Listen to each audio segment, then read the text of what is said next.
want to make life comfortable for you. Mag-uwi kayo ng Pilipinas, huwag na ho kayong matakot, do not worry. At kung, ito, hindi ako nagbibiro. Pagpunta mo ng Pilipinas, may police, customs o immigration at humihingi sa iyo ng pera, sampalin mo. Sampalin mo. Sabihin mo, sabi ni Mayor doon sa Japan pagpunta niya, putang inan huminti talaga ito.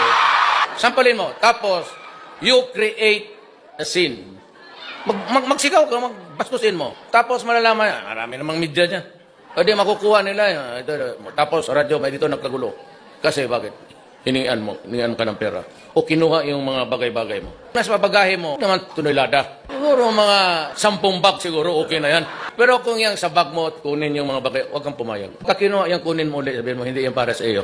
Yan lang kasi ang paraan na madisiplina ko lahat. Diyan kayo makatulong sa akin para mawala ang katiwalian.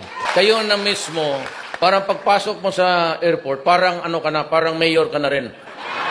Ayun, astang mayor na, gano'n ba? Tapos, marami ito. Bakit? Marami. Marami akong bigyan. Ilang malita. 3, 4, okay lang ito to.